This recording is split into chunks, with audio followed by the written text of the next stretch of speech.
Una hermosa reflexión sobre la vida de este gran, tremendo apóstol que conmemora la iglesia en el día de hoy, Santo Tomás, fundador de las iglesias de la India y de la Siria.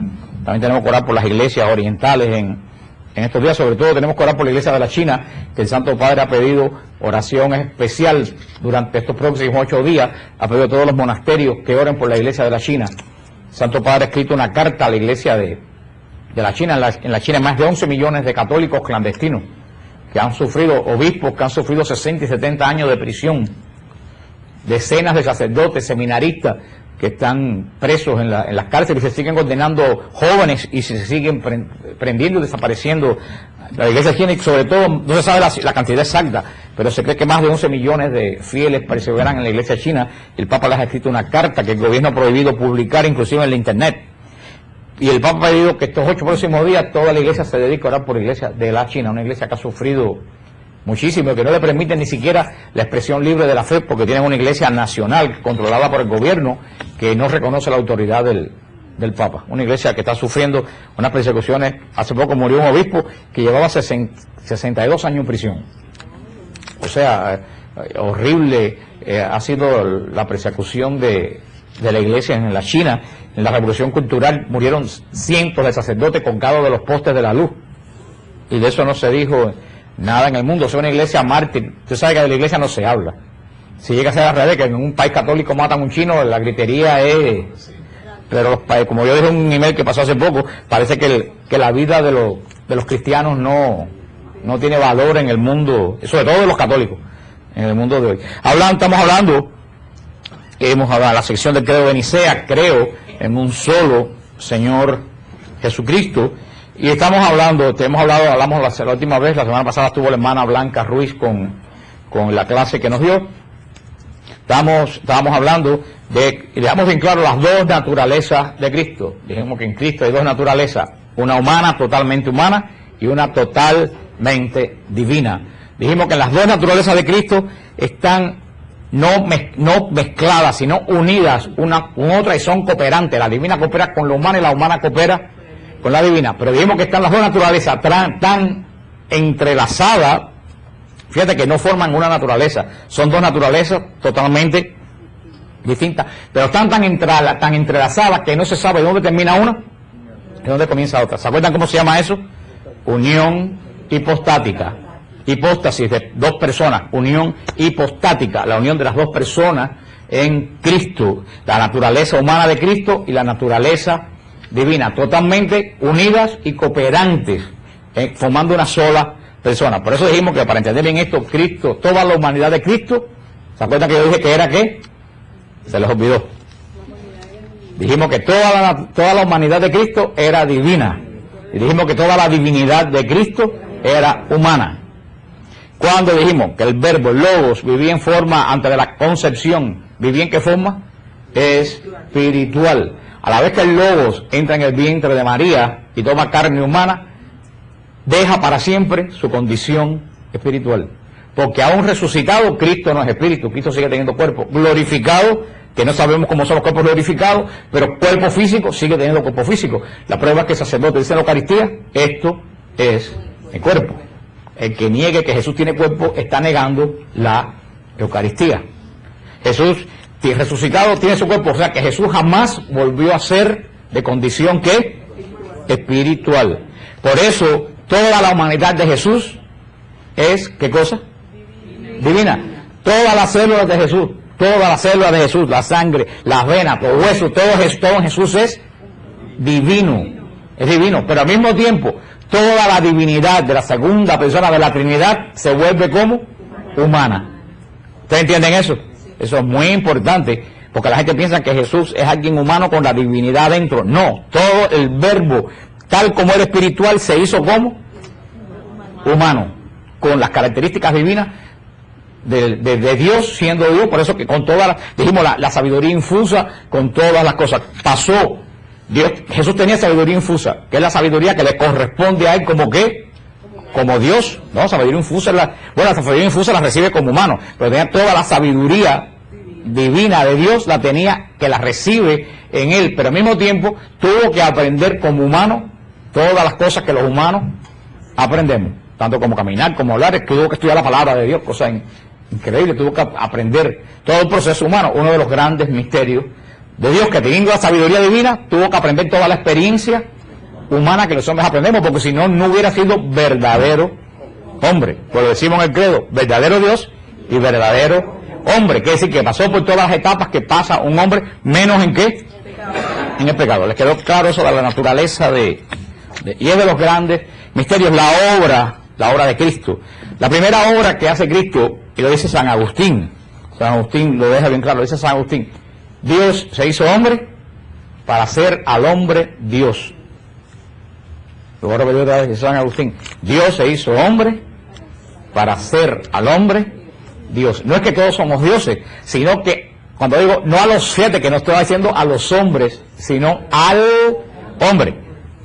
Hay una palabra puede hacer una gran diferencia. Si yo dijera Dios se hizo hombre para hacer a los hombres dioses, estuviera diciendo un disparate. Yo no estoy diciendo eso. Yo estoy diciendo Dios se hizo hombre para hacer al hombre Dios. Estoy diciendo que el hombre fue creado con muchas características similares a Dios.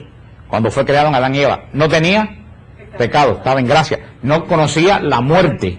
O sea, el hombre tenía esas características que Dios le había dado. El hombre perdió esas características por el pecado. Cuando Cristo se hace hombre, el hombre vuelve a recuperar en Cristo todas las cosas que había perdido. Ya no por nosotros mismos, sino que las recibimos, no la tenemos ya por nosotros como lo tenía Adán y Eva, ahora la tenemos por Cristo. Porque allá ver un hombre con esas características y ese hombre ser hermano nuestro, todos nosotros ya entonces compartimos esas características en Cristo. Por eso no dice a los hombres, dice al hombre, hablando como género humano. Dios se hace hombre para elevar al hombre a Dios. Y si ustedes ven, y es uno de los grandes misterios, cuando Jesús resucitado penetra en el santuario celestial, penetra a la presencia del Padre, fíjate, es primera vez que un hombre entra al lugar santísimo. Porque voy a decir, Jesús es verdadero Dios, pero es verdadero hombre. Anteriormente a ese momento, ningún ser creado, decir como hombre, no que Dios, Cristo no es creado, Cristo se encarna, pero ningún hombre, ningún ser con cuerpo había entrado al lugar santísimo. Cuando Cristo entra, eso fue un acontecimiento cósmico. Es primera vez que un hombre penetra el lugar donde nadie puede penetrar. Y por eso que todos somos intercesores, porque a través de Cristo que está ahí, entramos todos nosotros en la oración. Por eso que Jesús dice bien claro, Jesús no dice en ningún lugar de la Biblia, pídanme a mí para yo pedirle al Padre. Yo reto a cualquier protestante que me enseñe un versículo de la Biblia que diga eso. Lo reto, me vuelvo protestante cuando me lo enseñen. Jesús jamás dice pídanme a mí para pedirle al Padre. Jesús dice bien claro, todo lo que pidan al Padre en mi nombre le será dado. O sea, nosotros tenemos que pedirle a Jesús. Nosotros tenemos, y esa es la gran obra que hizo Jesús, nosotros podemos ir directamente al Padre. Ahora, no podemos ir, aquí llegó fulano, no, Padre, yo vengo en el nombre de Jesús, porque la obra, ¿quién la hace? Jesús. Si Jesús no abre el camino, nosotros no podemos entrar. ¿Ustedes entienden en qué se basa la intercesión de los santos y de cada uno de nosotros? Exactamente, la Virgen María, San Juan Bosco, Santo Tomás, todos estos santos van al Padre.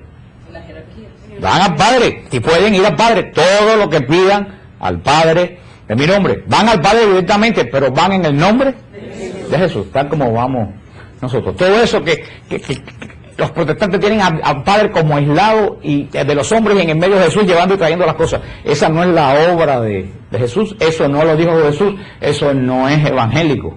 ¿Ustedes entienden eso? Lo dice Jesús bien claro, todo lo que pidan al Padre en mi nombre le será concedido. Todos podemos ir al Padre. Por eso que dice San Pedro, que todos somos sacerdotes. Todos somos sacerdotes. ¿Por qué? Porque la función de sacerdote en Israel era mediar entre Dios y los hombres. Todos somos sacerdotes porque todos podemos ir al Padre y mediar por todos los demás. Cada vez que me dan una lista de oraciones que yo las paso, toda la gente ora. Y cuando ustedes oran por esas oraciones que ustedes hacen, van al Padre a orar por otra gente en el nombre de Jesús. Eso es lo que es la intercesión, que es muy diferente a la mediación de Jesús. Lo que vamos a ver, Jesús no es intercesor, Jesús es mediador. Esa de las otras obras de Jesús. Primero vemos que la primera obra de Jesús es restaurar la humanidad nuestra. Jesús viene a restaurar nuestra humanidad caída ¿por quién? ¿Por el pecado de quién? El pecado original que lo explicamos. Nacemos fuera de la gracia. Cristo nos restituye la gracia muriendo en la cruz. ¿Por qué? Porque hasta el momento que Cristo entra en el mundo, por eso dice el Salmo, aquí estoy Padre para hacer tu voluntad. ¿Cuál es lo que dice el Salmo? Aquí estoy el Padre para hacer tu voluntad. Hasta el momento que Jesús se hace hombre, ningún hombre había podido hacer la voluntad de Dios. Ni Moisés. Moisés no pudo hacer la voluntad de Dios. Ni si Moisés no entró a la tierra prometida. No hizo la voluntad de Dios, le dio un arrebato en la peña de Loret y perdió la paciencia y la fe y le reclamó a Dios. Y Dios le dijo, no vas a entrar a mi reino. No, Moisés no puede hacer la voluntad de Dios. Ninguno de ustedes pueden hacer la voluntad de Dios. Tratamos de hacer la voluntad de Dios. Pero cada vez que un hombre deja hacer la voluntad de Dios, ¿en qué entra? En pecado. Luego entonces, antes que Cristo se hiciera hombre, nadie había podido cumplir la voluntad de Dios. Cristo es el primer hombre que puede cumplir perfectamente la voluntad de Dios. ¿Ustedes entienden eso? Por eso restaura nuestra... Es como podemos decir en latino de la calle, que Jesús sacó la cara por nosotros. Yo voy a ser el hombre modelo de que todos ustedes debieron de haber sido si no hubiera habido el pecado de los primeros padres. Y del cual ustedes lo van a poder hacer mientras más se configuren a mí. ¿Ustedes entienden eso? Por eso la primera función de Jesús es restaurar nuestra humanidad. ¿Cómo la restaura Jesús? Pues la primera restauración de nuestra humanidad en nosotros, ¿cómo ocurre? A través del bautismo. Es la primera restauración cuando nosotros nacemos fuera de la gracia. Gracia, no tenemos gracia ninguna, por eso estamos en pecado. Un niño recién nacido sin bautizar no tiene ni una gota de gracia. La inocencia que tiene es natural, no es de gracia. Por eso cuando el niño se bautiza, por obra de la cruz de Jesús y por obra del Espíritu Santo, el Padre lo reconoce como hijo y lo hace hijo adoptivo. Y ahí comienza nuestra restauración, porque viene a nosotros lo que ningún israelita tenía, ni siquiera Moisés. ¿Qué es lo que viene a nosotros? La gracia. A través del Espíritu Santo, ni Moisés ni Abraham, con todos los santos que fue Abraham, tuvo la gracia que tenemos nosotros. Por eso es que dice Jesús que cualquiera en el reino va a ser más grande que Juan el Bautista. Porque ni siquiera Juan el Bautista tenía la gracia. Con todos los santos, el hombre más grande nacido de mujer no tenía la gracia. Porque la gracia no se restituye ¿hasta cuándo? Hasta la muerte de Jesús. ¿Y cuándo es la primera restitución de la gracia en los hombres por primera vez? ¿Cuándo fue? El día de Pentecostés. Fíjate, ¿cuál es la primera opción? La primera acción de Pedro en Pentecostés, bautizar a 3.000. Es la primera vez que 3.000 personas se restituyen a la gracia. Si ustedes van al Sinaí, cuando Moisés bajó de la montaña, 3.000 murieron porque estaban adorando al becerro. Cuando Moisés baja del monte Sión, 3.000 pasan a ser hijos de Dios por el poder del Espíritu Santo. Es la primera vez que se restaura nuestra gracia a la plenitud. Después por la vida, por el crecimiento, por el pecado, por la malicia, nosotros empezamos a perder esa gracia. La empezamos a perder es el proceso de la vida. Es el proceso de la vida por el pecado. Y entonces la iglesia viene con la segunda restitución de la gracia. ¿Cuál es la segunda restitución de la gracia? Díganlo sin miedo. ¿Hay gente que dice eso? No. La segunda restitución de la gracia es la confesión. La confesión, porque cada vez que tú pecas pierdes toda la gracia. Cuando tú te confiesas, la gracia se restituye a ti. Esa es la segunda restitución de la gracia con la confesión. ¿Y cómo aumentamos esa gracia que recibimos en la confesión? Con la Eucaristía. La Eucaristía es chorro de gracia porque nuestra alma está limpia. Está llena de gracia. La Eucaristía es gracia sobre gracia. Esa es la primera obra espiritual de Cristo. Ahora Cristo ha hecho otras obras. Dijimos, o sea, la primera obra, la restitución de nuestra humanidad. En Él nosotros somos restituidos en Él. Pero eso dice San Pablo en Romanos 6, que cuando tú te bautizas, a ti te injertan. Te injertan. Esa frase de San Pablo es genial. Dice, cuando tú te bautizas, te injertan en Cristo. Los que han hecho alguna vez injerto, han visto cómo se hacen injerto de piel o en una mata. Cuando se hace un injerto de piel, ¿qué se hace? Se coge otra piel extraña y se pone en la tuya. ¿Y qué hace esa piel? Se pega ahí, ¿pero por qué? Porque absorbe todos tus fluidos vitales. si no, como le pasó a la pobre María, que pasó tanto con el pie, que le pasaba a María, que el pedazo de piel, pieles que le ponían, no se asimilaban al cuerpo. Así pasa cuando uno cae en pecado. Así pasa cuando uno cae en pecado. Pero cuando a ti te bautizan, a ti te injertan, te pegan. ¿A quién? A Cristo. Y tú empiezas a recibir de Cristo como el injerto de una planta. Empiezas a recibir la savia. ¿Qué empezamos a recibir nosotros? La gracia de Cristo. Y así como el injerto de la piel se pega y crece y se pone rosado de la mata, la yemita que ponemos sale una rama y da flores, da fruto, de lo que sea, así nosotros empezamos a crecer de la sal, de la gracia que recibimos de Cristo. De Cristo. San Pablo explica perfectamente ese.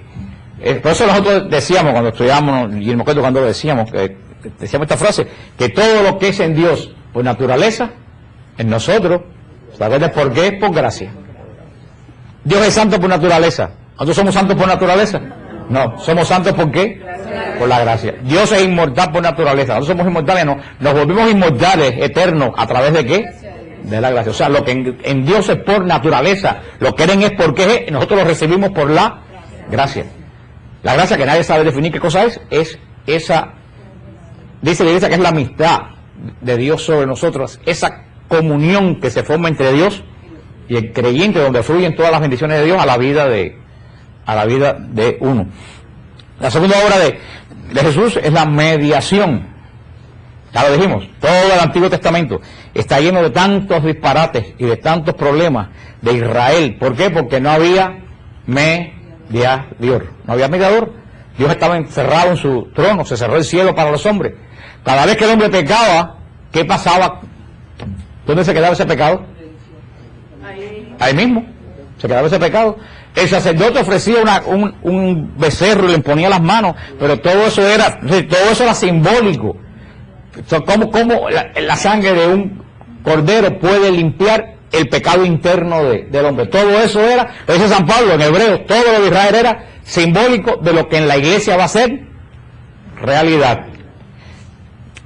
A ver, mita, porque ellos no atienden a la gracia en el templo porque están viendo como tú alas el cordón. Somos niños espirituales, ¿no? Y no en el buen sentido de la palabra.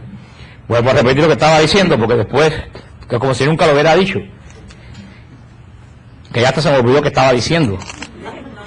Eso es lo que pasa por eso cuando uno está predicando uno se puede distraer, porque cuando uno se distrae se le va el hilo de la gracia que uno recibe de lo que uno está diciendo. Después por volver a empatar tiene que empezar por otro lado. Sí, la de la mediación, pero no me acuerdo en sí qué es lo que estaba diciendo. Seguiremos. No se apuren a decir, porque eso que ustedes tienen que entender. Cuando uno predica con la mente, porque estudió algo, lo puede cantar de nuevo, porque se lo sabe de memoria, pero cuando tú predicas bajo el espíritu, y tú te vas a lo que estás diciendo, tú no puedes volver a agarrar, tú puedes empezar a decir algo nuevo, pero no puedes agarrar lo que tú estabas diciendo, porque la sintonía que tú tienes, se va. Y yo no predico aquí por estudio, yo predico aquí por espíritu. Por eso empezamos con alabanza, porque aquí nosotros no damos temas intelectuales, damos temas espirituales. La mediación de Jesús, cuando Israel pecaba, Israel era así un símbolo de redención, que San Pablo dice en Hebreos que todo lo que en Israel es simbólico, en nosotros es realidad. O sea que todos los ritos de Israel, más que nada eran, ¿qué cosa? Simbólicos. Descargaban el pecado sobre un animal, mataban el animal, pero como dice San Pablo, Cristo cuando entra al cielo no lleva en las manos sangre de toro, lleva su propia sangre. Por eso en Israel los pecados se quedaban, y la ira de Dios caía sobre Israel, porque entre Dios y el hombre, porque hay que tener cuidado, Dios es bueno y Dios nos ama profundamente, pero Dios no es bobo. Yo que hablaba el otro día en el retiro con unos hermanos, hablamos en un momento ahí. Una madre dice, no, porque Dios es un padre y puede perdonarlo absolutamente todo, por eso no hay infierno ni hay. Yo no, espérate. Mucha gente lo dice, digo, frena. Una madre ama tremendamente a su hija. Vaya, va a amar a la hija, y de verdad que ama a la hija. Y la muchacha llega un día y dice, mami, estoy trabajando de prostituta. Y la madre dice, ay, qué bueno, ¿cuánto te pagan? ¿Eso es amor? ¿Usted creen que eso es amor? No, Dios no es así tampoco. Una persona que ama busca lo que es justo y lo que es bueno, y lo que es malo es malo. y tiene que tener corrección lo que es malo. Y si esa muchacha no quiere cambiar y reniega de todo porque prefiere lo malo a la casa, la madre tiene que desprenderse de esa muchacha porque le corrompe el resto de la familia. Así mismo es Dios, eso es justicia. Dios nos ama profundamente, pero Dios no es bobo. Por eso no vayan a pensar que Dios se cansa de perdonar, pero no es bobo. Dios es justicia.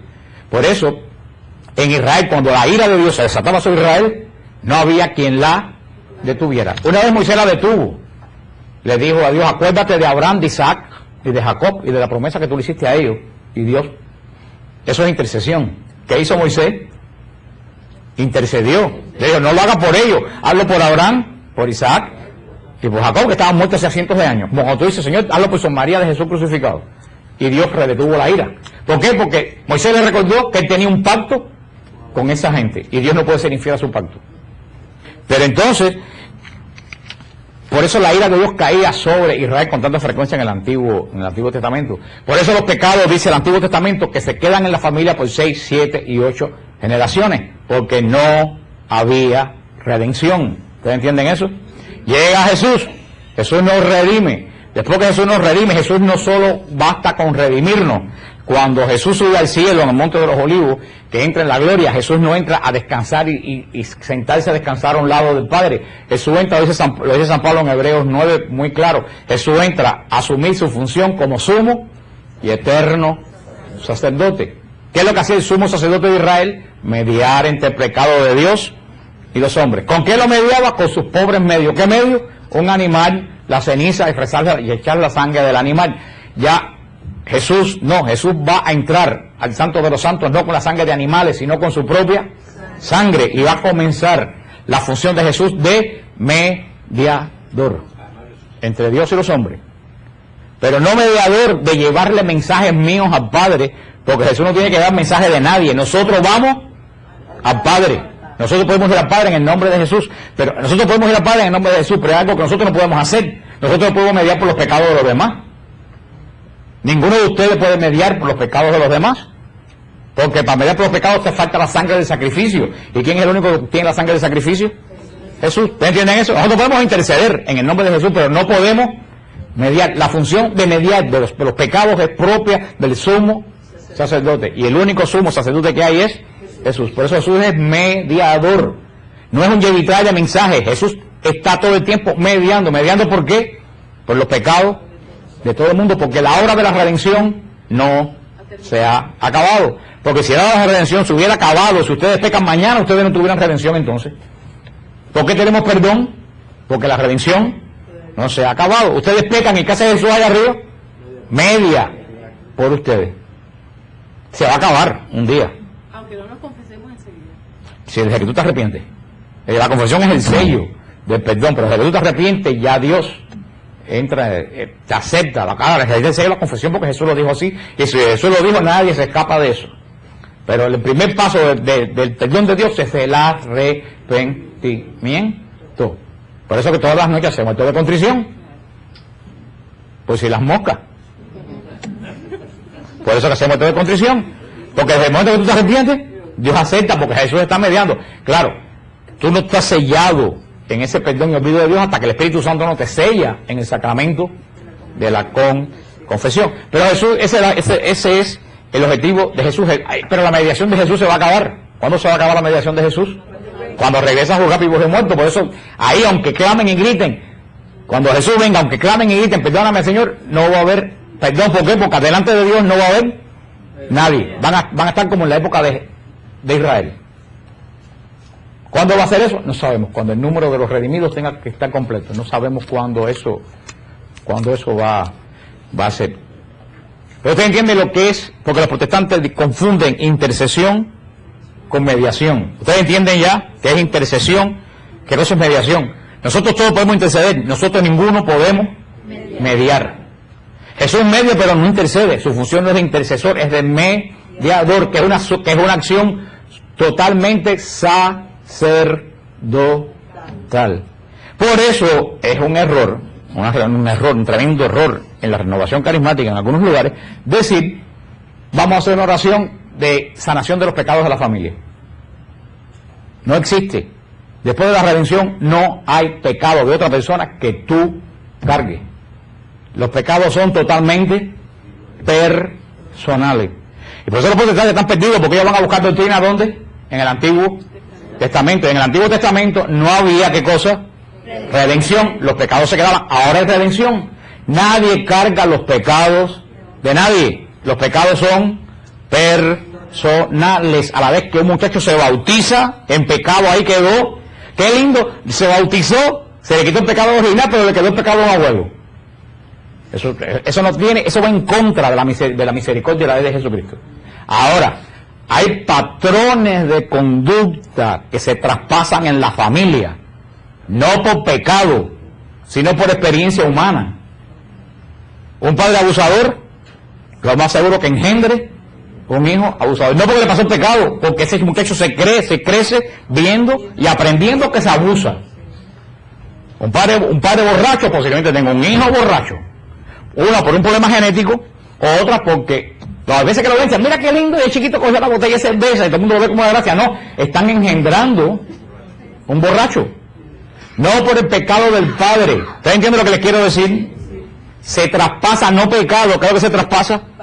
Patrones de conducta. Y hay que orar por romper eso, pero es un disparate decir que se está rompiendo un pecado generacional, a no ser que haya un pacto satánico en la familia. Eso es otra cosa, totalmente diferente. A no ser que haya un pacto satánico en la familia o algo ahí que se hayan atado generaciones, pero eso es otra cosa. Estoy hablando que no se transfieren pecados.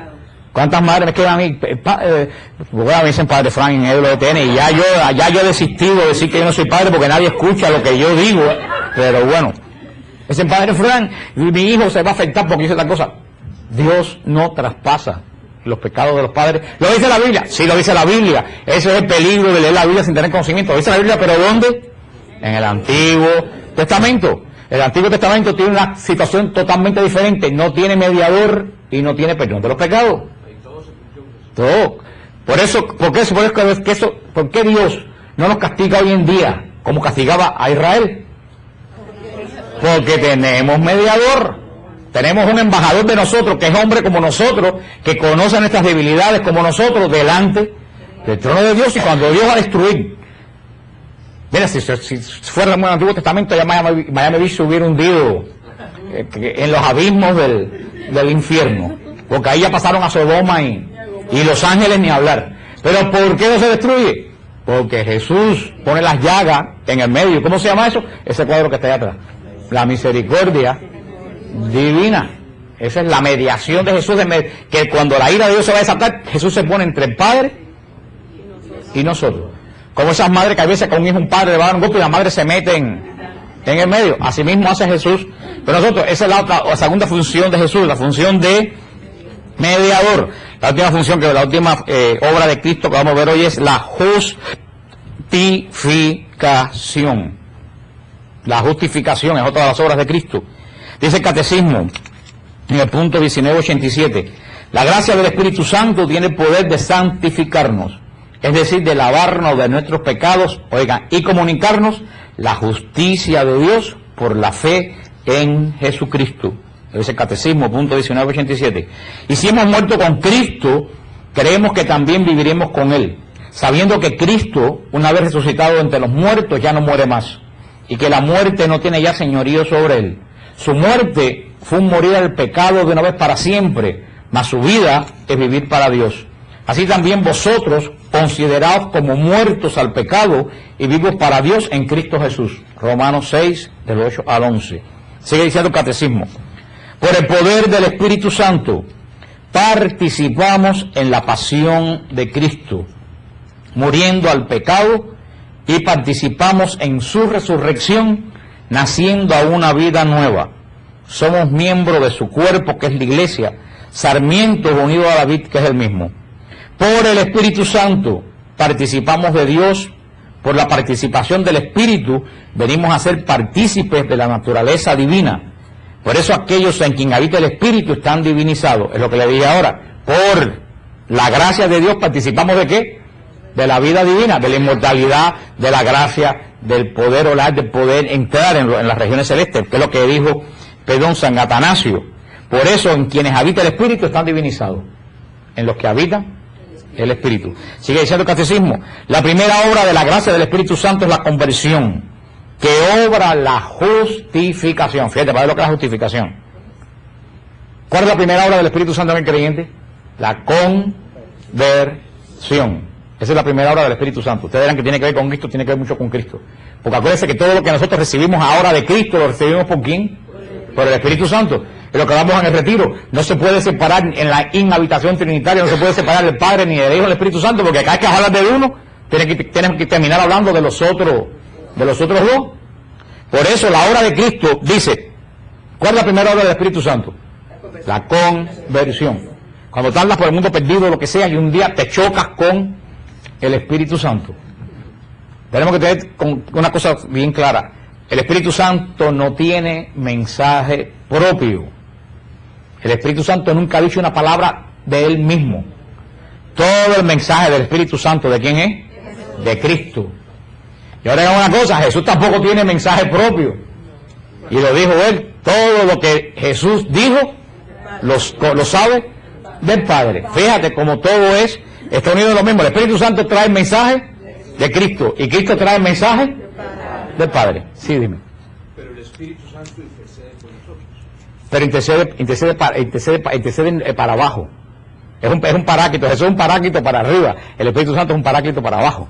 Pero solo una pregunta, ¿verdad? Sí, pero Él puede interceder por nosotros delante del Padre. El único intercesor. El único eso habría que estudiarlo, pero eso no es como lo presentan los protestantes. Todos los dones que vienen a la tierra vienen por intercesión del Espíritu Santo. Todo lo que va al cielo va por intercesión de Jesucristo. Por eso dice Cristo, pues le mandaré otro paráclito, o le mandaré otro paráclito, que dice que Jesús es un paráclito. Jesús es un intercesor también, pero en el sentido de mediador entre el Padre. El Espíritu Santo para abajo intercede entre el Padre, pero no intercede de aquí para allá, sino que intercede de allá para acá. Y Cristo intercede de aquí para allá. Eso, todo lo que nosotros pedimos va por Cristo, y todo lo que recibimos viene. Es un intercesor también, pero no en el sentido que lo es Cristo. ¿Se entiende lo que te quiere decir? Pero si vienes a ver, la Trinidad es uno solo. Así que una obra de uno es obra de todo. Pero estamos hablando de funciones, para que no se acaben de volver locos. Sí, porque estamos hablando de personas como si fueran de personas diferentes, pero a la larga los tres son uno. Así que tampoco nos puede... Pero no se rompa la cabeza con eso. Pero vamos a quedarnos aquí. Yo sé lo que tú preguntas, porque lo pregunto, pero eso es otra cosa que queda más largo. Y si lo empiezo a explicar aquí, de aquí termina todo el mundo en electroshock. Porque no estamos preparados para eso. Y yo no doy comida fuerte para que no se atoren. Yo voy poquito a poco. Por eso tenemos la primera obra que tenemos, es la conversión, está lograda por Cristo. Porque si no nos abre el camino al cielo, es conversión. Pero la conversión la abre nosotros, ¿quién? Porque todo lo que viene para abajo viene a través del Espíritu Santo. Y un día la obra de Cristo, de la redención, viene a mí porque el Espíritu Santo me presenta a Cristo. Nadie puede decir Jesús es Señor si no es bajo la unción del Espíritu Santo. El que convierte, el santificador del creyente es el Espíritu.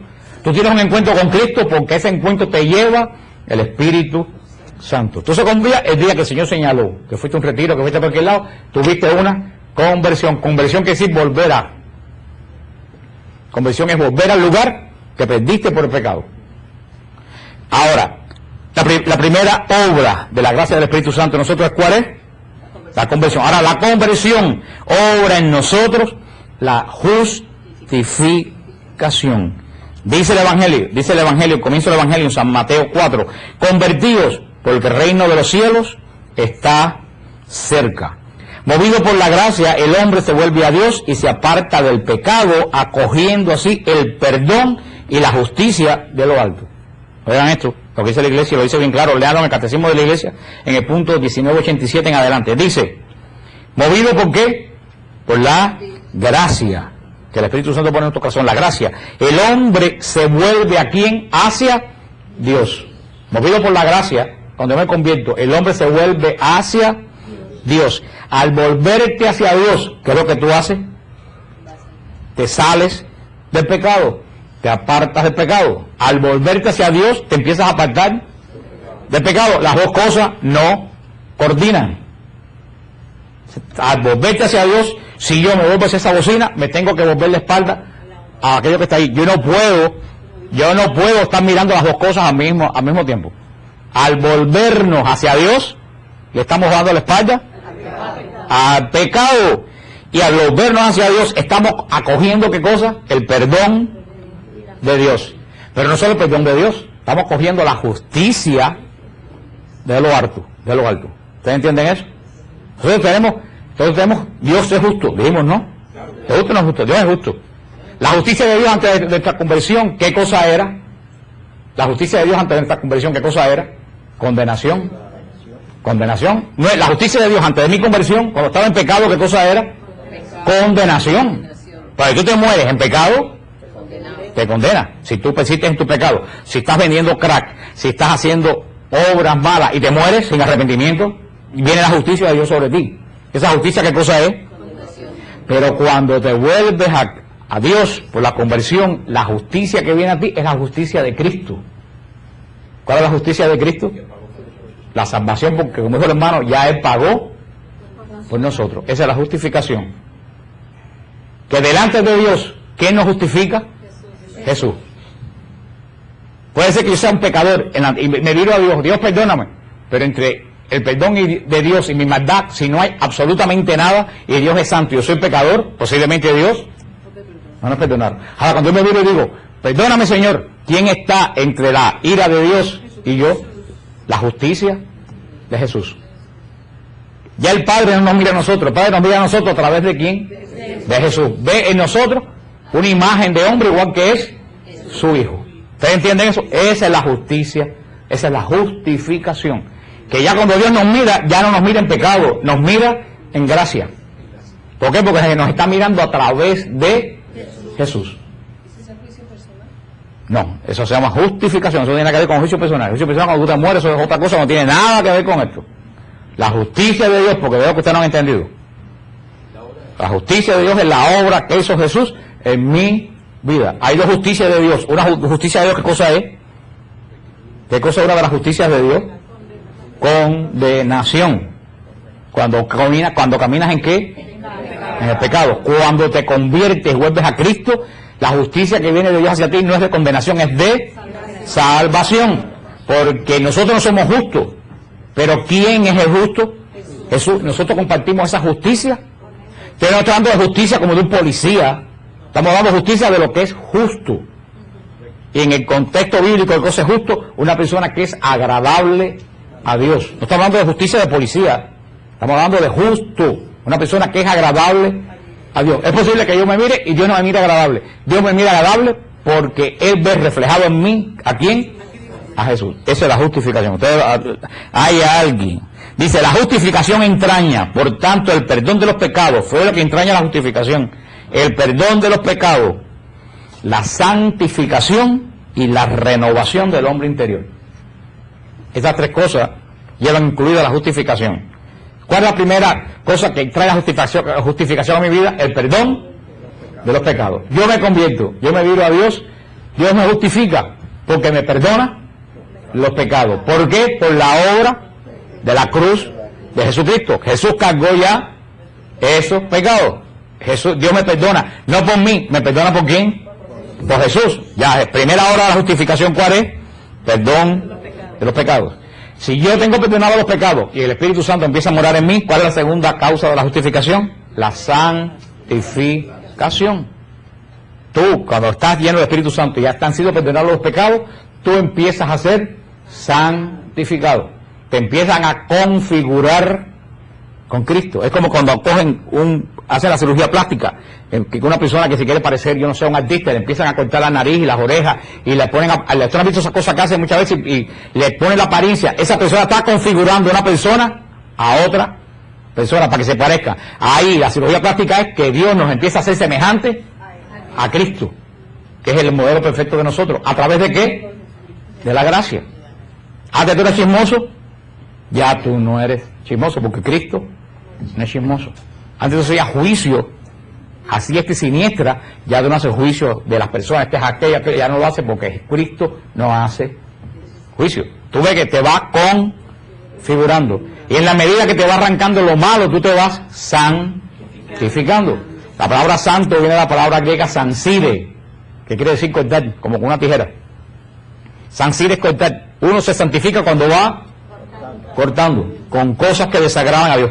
¿Y cuál es la tercera obra de la justificación? La renovación del hombre interno. Porque en la medida que tú vas largando lo malo, tú te vas renovando internamente.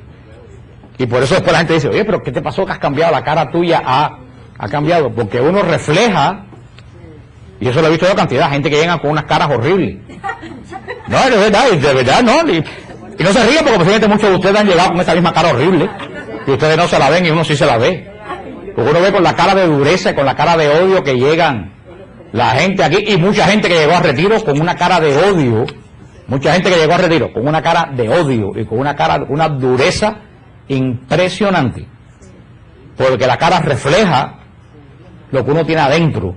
Y en la medida que pasó el retiro, yo vi que las caras de esa gente se fue aflojando, se estaban configurando en Cristo, porque antes esa persona tenía paz y Cristo lo está configurando en su paz. Luego entonces, la hora de la justificación, ya con esto que nos queda, que es muy poquito la justificación, la primera hora del Espíritu Santo es la conversión. La conversión obra en mí, ¿qué cosa? La justificación. ¿Cuáles son las 3 horas de la justificación? Primero, perdón de los pecados. Segundo, la santificación. Y tercero, la renovación del hombre interior. Eso es lo que le falta, eso es lo que le pasa a mucha gente, que mucha gente se convierte y se justifican, pero no trabajan en estas 3 cosas. Mucha gente tiene una conversión y se quedan ahí. Lo que hablamos en retiro, no se dejan inhabitar, no trabajan en estas, porque eso te viene a ti por Cristo, pero tú tienes que aceptarlo y trabajarlo.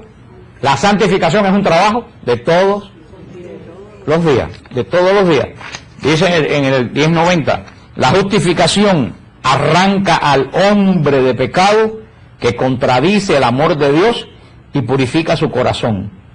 La justificación es prolongación de la misericordia de Dios que otorga el perdón, reconcilia al hombre con Dios y libera de la servidumbre del pecado y sana.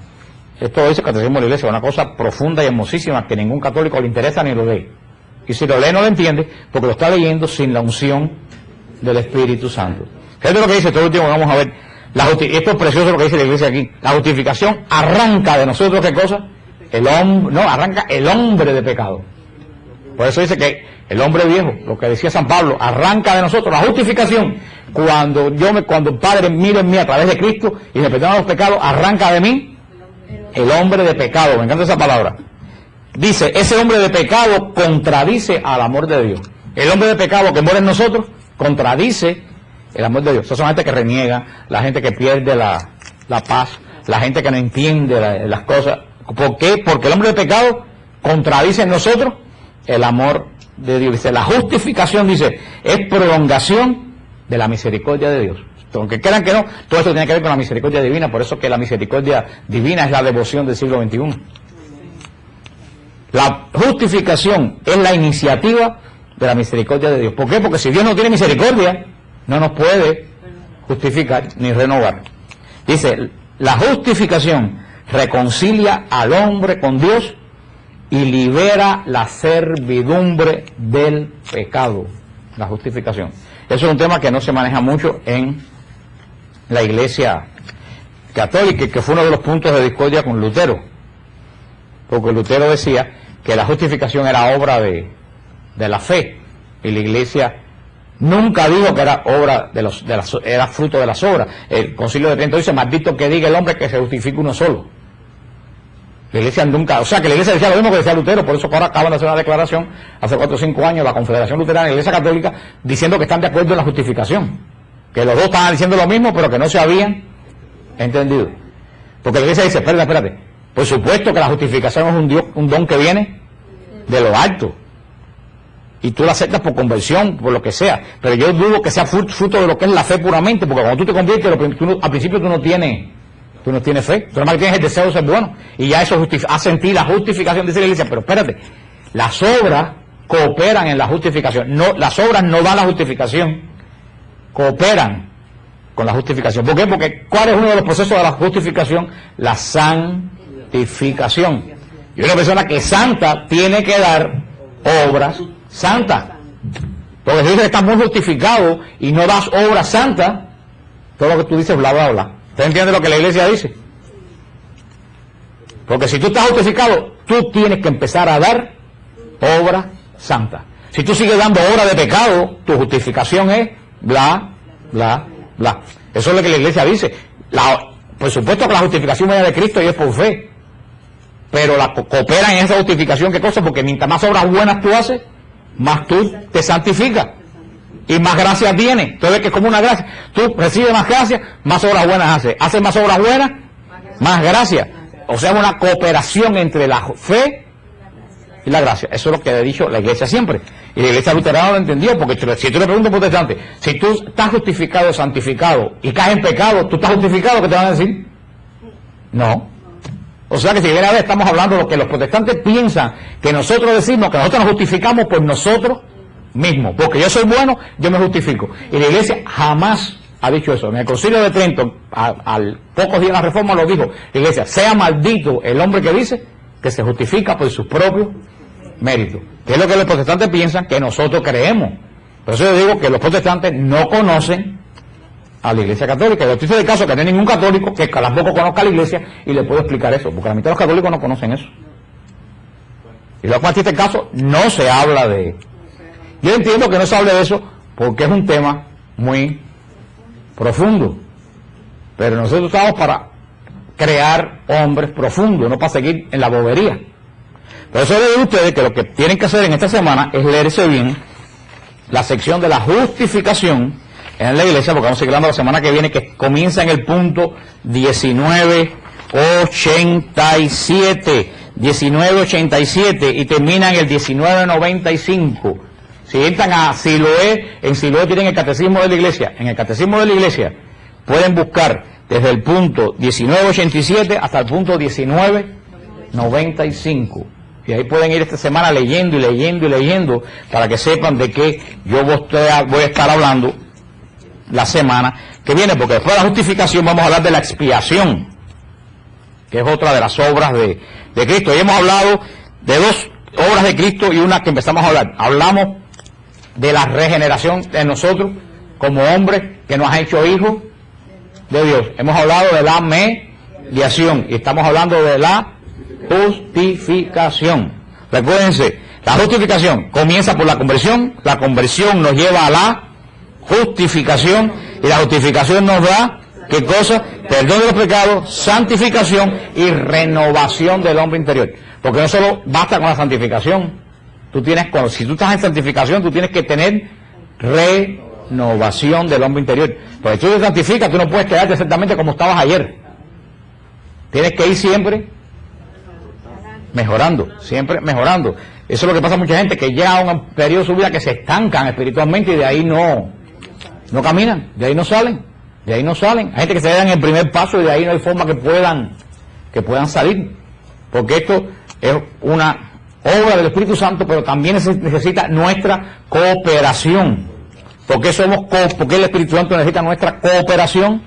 Porque somos hombres libres. Yo voy a dejar para la pregunta. Somos hombres libres.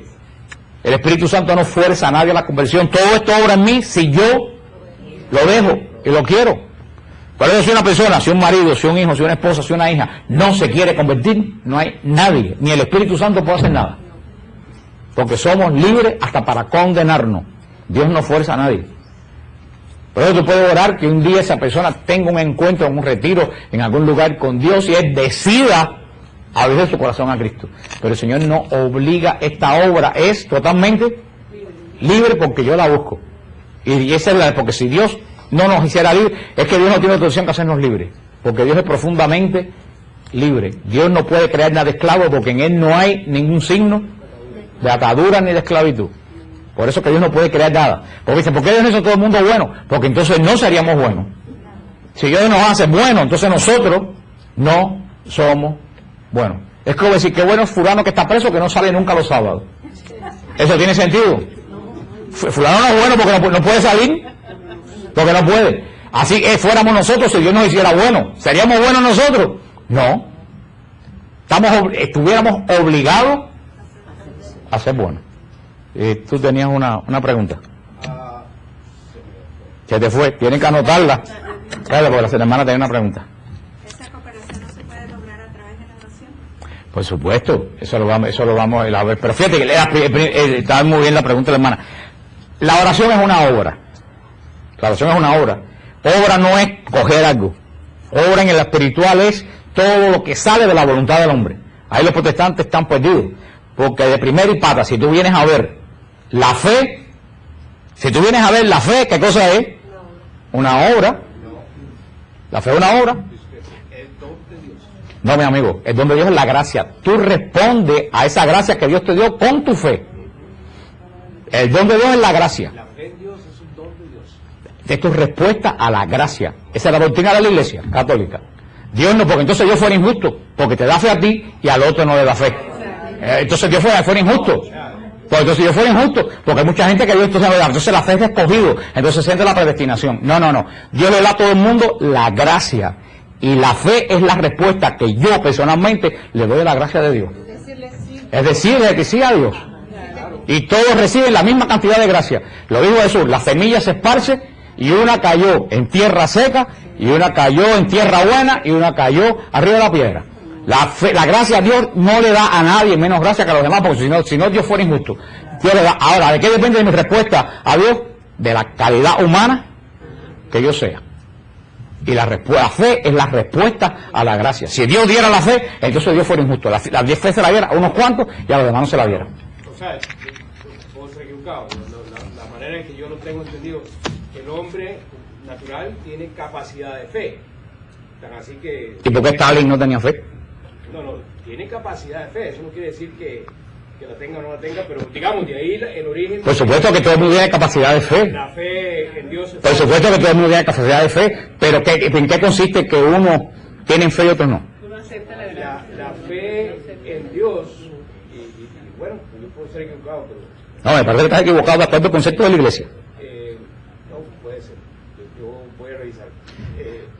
Yo sí te voy a decir una cosa, si tú estás entrando a la Iglesia, en la Iglesia no hay mucho que revisar. En la Iglesia los conceptos de la Iglesia se aceptan o te vas para la esquina de ahí. No te lo digo en sentido, lo digo en sentido general porque esa es la forma de la Iglesia. Nosotros no razonamos, la Iglesia razonó por nosotros y nos dice, este es el razonamiento apostólico.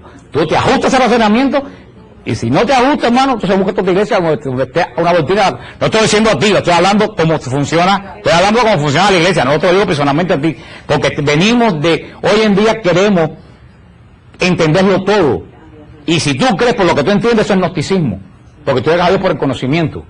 Pero eso era vicio hoy en día de los católicos. No, me lo tienen que demostrar. No hay que demostrar nada. Esa es la fe de la iglesia. Tú aceptas la fe de la iglesia o recogí y te vas. Punto. Aunque no la entiendas. Hay cosas que yo no entiendo de la iglesia, tengo que aceptar porque es la fe de la iglesia. Punto. Y tiene 2000 años de los apóstoles. Yo ahí no tengo nada que razonar. Ahora, yo lo puedo explicar. Pero si yo lo entiendo, y ese es el dogma de la iglesia.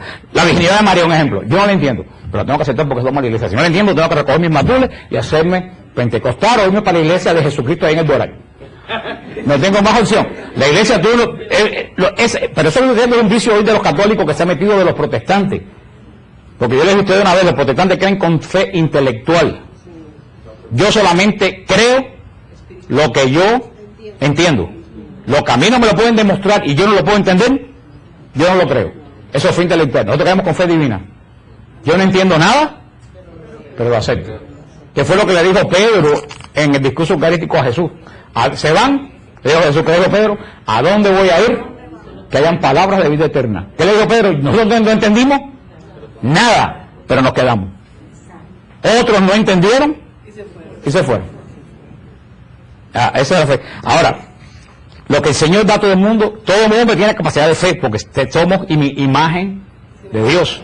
Todos tenemos capacidad de fe. Y si tú no crees en Dios, vas a creer en los astros, o vas a creer, por eso que dice alguien, que el que no cree en Dios termina creyendo en cualquier cosa.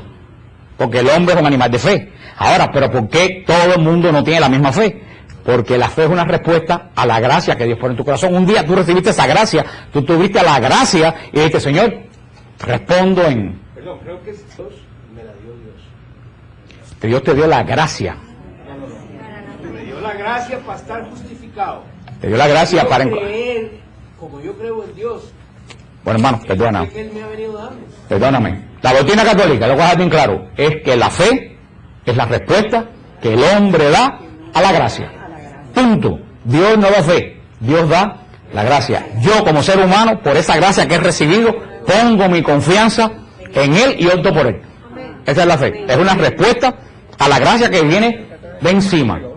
A la gracia que viene, a no ser que haya una nueva encarnación, yo no sé, pero no es la doctrina que tiene la Iglesia. Esa es la forma que la Iglesia Católica lo explica. Así que yo, por lo menos, yo espero a lo mejor que ustedes lo hayan entendido. El hermano puede seguir estudiando eso, pero esa es la doctrina de la Iglesia Católica. Dios no da selectivamente fe a uno y fe a otro, porque eso nos llevará a la predestinación. Y la Iglesia no cree para nada en la predestinación. La Iglesia cree que todos somos predestinados para la salvación y que yo, por mi decisión propia, me aparto de esa salvación que Dios me dio. Esa es la doctrina católica. Es lo que decía la hermana, que ahí nos fuimos nosotros, de la oración. La oración lo que hace es que incremente en ti la gracia. Mientras más tú oras, tú recibes gracia de esto, porque es una obra. La oración es una obra de uno. Obra es todo lo que nace, que ahí fue donde nos enterramos. Obra es todo lo que nace de la voluntad del hombre. Obra no es coger una cosa y dar un pedazo de pan, no. Obra es, hablando en metafísica, que es una buena palabra, que no es lo que se usa acá, metafísica es todo lo que es espiritual. Y la palabra viene de Santo Tomás Aquino, que escribió el libro de Metafísica. Hablando metafísicamente, la fe, las obras, es todo lo que sale de la voluntad del hombre. Yo hago esto intelectualmente, yo decido orar, yo decido, eso ya es una obra. Entonces, la gracia que tú recibes, te hace sentir hacer el don de la oración, tú oras, y esa oración no te da justificación, lo que te da es más gracia y más santificación, que por supuesto te ayuda en la renovación del hombre interior. Porque si tú no estás justificado delante de Dios, tú no puedes orar porque no crees en Dios. ¿Alguna otra? Dime, espérate pues. Que si yo estoy mal, si yo en un momento dado digo, Señor Jesús, ayúdame a esto que yo le pida, porque no sigo está mal lo que yo estoy haciendo, porque yo le diga, Señor Jesús, ayúdame a conseguir un trabajo, por ejemplo. Pero si Cristo dijo, podéis que recibiréis. No, pero que yo sé que uno debe decir Padre en el nombre de tu Hijo Jesús. No, fíjate, porque Jesús se lo pides a Jesús. Pero mira, si tú, mira, aquí estamos para aprender. Aquí estamos para aprender bien. La forma correcta es decir, Padre, vengo a ti en el nombre de Jesús. Ahora, nosotros los católicos no somos seguidores de un Dios que no tiene cerebro.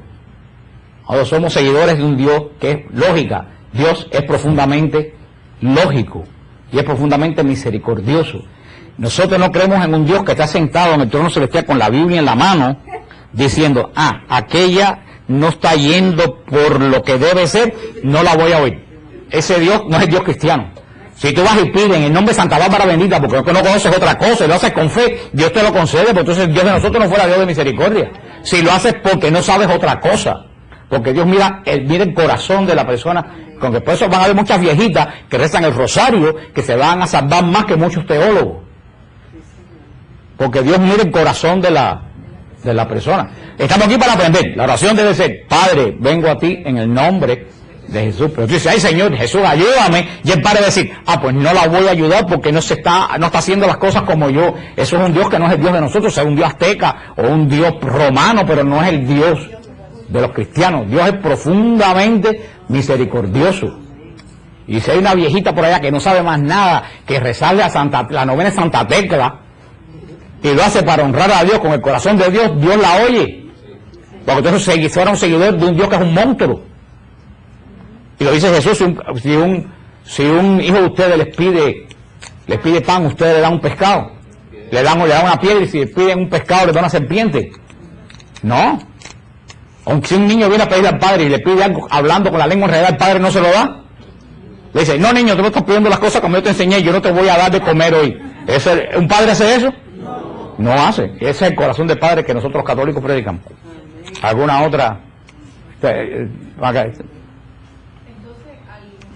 subirse la gracia, por medio de las obras, que es rezar el rosario, los sacrificios... Todas las buenas obras, el por amor, las cosas que tú haces. Entonces te sube la fe, Dios te bendice con más gracia. Te da más fortaleza. La fe viene de lo alto. La gracia viene de lo alto, y la respuesta de eso fue una comunión con esa fe. Cuando tú haces buenas obras, Dios te da gracia y te santificas más. Porque yo encuentro que rezar el rosario, lo más frecuente que puedes hacerlo, ponerlo en el carro, ponerlo en la casa, y decirle a la Virgen, reemplázame el corazón por el tuyo, igual que a Jesús, te da una gracia. Te da gracia. El resultado de esa gracia es el fortaleza. Un aumento de fe, claro. Si tú tienes un aumento de gracia, puede dar un aumento de mayor fe. Si tú mientras más la gracia. Es que todo es una cooperación. Todo no es en blanco A, B y C. En la parte espiritual todo es una cooperación. ¿Alguna otra? Dice. Yo escuchando una enseñanza como el señor Romano dice que no todo es blanco y negro. Exactamente. Exactamente. En las cosas. No es blanco. En las cosas de Dios. Exactamente. No, es gris. Dios no es una persona cerrada que está ahí arriba con un manual en la mano, mirando lo que uno hace. Yo siempre le digo, la Biblia no es para Dios, la Biblia es para nosotros. La Biblia es para nosotros, no es para Dios. Dios es soberano. Dios no necesita ninguna Biblia, Él es soberano. Como dijo que hermana aquel día, ¿por qué hizo Dios? Porque le dio la gana, punto, se acabó. Eres soberano. ¿Quién le va a decir a Dios lo que tiene que hacer? ¿Acaso yo le voy a decir a Dios lo que tiene que hacer? Hermana, que tú hace hora que estás levantando las manos ahí. Y ya terminamos con ella, porque nos pasamos. Entonces uno de pronto no sabe enfocar una oración porque entiendo yo que uno tiene que pedirle a Dios que le dé la gracia, porque cuando uno está pidiendo por una persona, que Dios le dé la gracia a una persona de tener fe, de convertirse. Tú puedes pedirle a Dios que porque vuelvo a decir, tenemos una forma de hablar. Nosotros no somos teólogos. Tú pides a Dios que le dé gracia a una persona, que le dé la gracia a esa persona, pero Dios ya le dio la gracia a esa persona. Lo que hay que pedirle al Señor que busque los medios que esa alma se abra a la gracia. Pero vuelvo a decir, ahora no tenemos que decir, ay, entonces ya todo lo que pedí no sirvió porque lo pedí mal. No. Es una forma que tenemos de hablar como niños. Señor, dale la gracia de que encuentre. Pero que hay una cosa, hay veces que nosotros confundimos las gracias con la gracia. Una cosa son las gracias, los favores de Dios que nos dan en la vida de Dios, cosas, y otra cosa es la gracia, que es la amistad de Dios que cae sobre mí por la justificación de Cristo. No, que no puedo confundir las gracias con la gracia. Pero, vamos a decir, el aceptar a Jesucristo es una fe. Es que lo dicen los mismos protestantes. Aceptar a Jesucristo, ¿qué cosa es? Una decisión personal. Ahí mismo lo están diciendo. Aceptar a Jesucristo es una decisión personal. Tú aceptas si con la gracia de Dios tú aceptas a Jesucristo. ¿Y qué cosa es aceptar a Jesucristo? ¿Qué cosa es aceptar a Jesucristo? La fe. Aceptar a Jesucristo es la fe. Vamos a orar solamente. Le digo que allá afuera están los flyers del viaje que tenemos.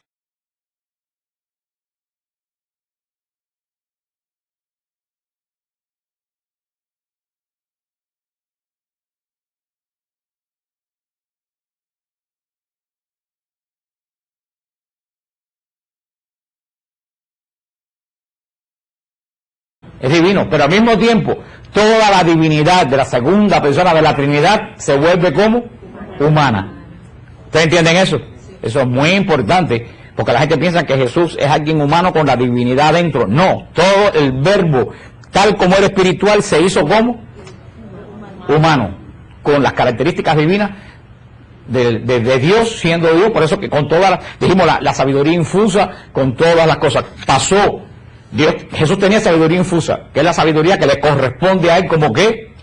Como Dios, ¿no? Sabiduría infusa, la sabiduría infusa la recibe como humano, pero tenía toda la sabiduría divina de Dios, que la recibe en él, pero al mismo tiempo tuvo que aprender como humano todas las cosas que los humanos aprendemos, tanto como caminar, como hablar, tuvo que estudiar la palabra de Dios, cosa increíble, tuvo que aprender todo el proceso humano, uno de los grandes misterios de Dios, que teniendo la sabiduría divina, tuvo que aprender toda la experiencia humana que los hombres aprendemos, porque si no, no hubiera sido verdadero hombre. Pues lo decimos en el credo, verdadero Dios y verdadero hombre. Quiere decir que pasó por todas las etapas que pasa un hombre, menos en ¿qué? En el pecado. ¿Les quedó claro eso de la naturaleza y es de los grandes misterios, la obra de Cristo? La primera obra que hace Cristo, y lo dice San Agustín lo deja bien claro, lo dice San Agustín, Dios se hizo hombre para hacer al hombre Dios. Lo voy a repetir otra vez, San Agustín. Dios se hizo hombre para hacer al hombre Dios. No es que todos somos dioses, sino que, cuando digo no a los 7, que no estoy diciendo a los hombres, sino al hombre. Hay una palabra puede hacer una gran diferencia. Si yo dijera, Dios se hizo hombre para hacer a los hombres dioses, estuviera diciendo un disparate. Yo no estoy diciendo eso. Yo estoy diciendo, Dios se hizo hombre para hacer al hombre Dios. Estoy diciendo que el hombre fue creado con muchas características similares a Dios. Cuando fue creado en Adán y Eva, no tenía pecado, estaba en gracia, no conocía la muerte. O sea, el hombre tenía esas características que Dios le había dado. El hombre perdió esas características por el pecado. Cuando Cristo se hace hombre, el hombre vuelve a recuperar en Cristo todas las cosas que había perdido. Ya no por nosotros mismos, sino que las recibimos, no la tenemos ya por nosotros como lo tenía Adán y Eva, ahora la tenemos por Cristo. Porque allá ver un hombre con esas características y ese hombre ser hermano nuestro, todos nosotros ya entonces compartimos esas características en Cristo. Por eso no decía los hombres, dicen en la China, en la Revolución Cultural, murieron cientos de sacerdotes colgados de los postes de la luz. Y de eso no se dijo nada en el mundo. Es una iglesia mártir. Usted sabe que de la iglesia no se habla. Si llega a ser al revés, que en un país católico matan a un chino, la gritería es... Pero como yo dije en un email que pasó hace poco, parece que la vida de los cristianos no tiene valor en el mundo, sobre todo de los católicos, en el mundo de hoy. Estamos hablando, hemos hablado en la sección del credo de Nicea, creo en un solo Señor Jesucristo, y hablamos la última vez, la semana pasada estuvo la hermana Blanca Ruiz con la clase que nos dio. Estábamos hablando y dejamos bien claro las dos naturalezas de Cristo. Dijimos que en Cristo hay dos naturalezas, una humana, totalmente humana, y una totalmente divina. Dijimos que las dos naturalezas de Cristo están no mezcladas, sino unidas una con otra y son cooperantes. La divina coopera con la humana y la humana coopera con la divina. Pero dijimos que están las dos naturalezas tan entrelazadas. Fíjate que no forman una naturaleza, son dos naturalezas totalmente distintas, pero están tan entrelazadas que no se sabe dónde termina una y dónde comienza otra. ¿Se acuerdan cómo se llama eso? Unión hipostática. Hipóstasis de dos personas, unión hipostática, la unión de las dos personas en Cristo, la naturaleza humana de Cristo y la naturaleza divina, totalmente unidas y cooperantes, formando una sola persona. Por eso dijimos que para entender bien esto, Cristo, toda la humanidad de Cristo, ¿se acuerdan que yo dije que era qué? Se les olvidó. Dijimos que toda la humanidad de Cristo era divina. Y dijimos que toda la divinidad de Cristo era humana. Cuando dijimos que el verbo, el logos, vivía en forma, antes de la concepción, ¿vivía en qué forma? Espiritual. A la vez que el logos entra en el vientre de María y toma carne humana, deja para siempre su condición espiritual. Porque aún resucitado, Cristo no es espíritu, Cristo sigue teniendo cuerpo glorificado, que no sabemos cómo son los cuerpos glorificados, pero cuerpo físico sigue teniendo cuerpo físico. La prueba es que el sacerdote dice en la Eucaristía, esto es el cuerpo. El que niegue que Jesús tiene cuerpo está negando la Eucaristía. Jesús resucitado tiene su cuerpo, o sea que Jesús jamás volvió a ser de condición ¿qué? Espiritual.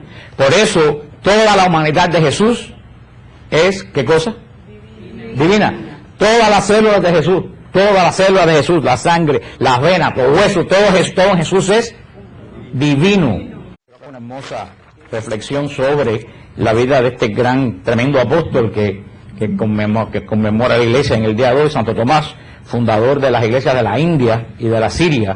También tenemos que orar por las iglesias orientales en estos días, sobre todo tenemos que orar por la iglesia de la China, que el Santo Padre ha pedido oración especial durante estos próximos 8 días, ha pedido a todos los monasterios que oren por la iglesia de la China. El Santo Padre ha escrito una carta a la iglesia de la China. En la China hay más de 11 millones de católicos clandestinos que han sufrido, obispos que han sufrido 60 y 70 años de prisión, decenas de sacerdotes, seminaristas, que están presos en las cárceles y se siguen condenando jóvenes y se siguen prendiendo y desapareciendo.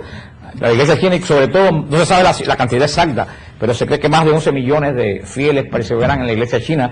El Papa les ha escrito una carta que el gobierno ha prohibido publicar, inclusive en la internet.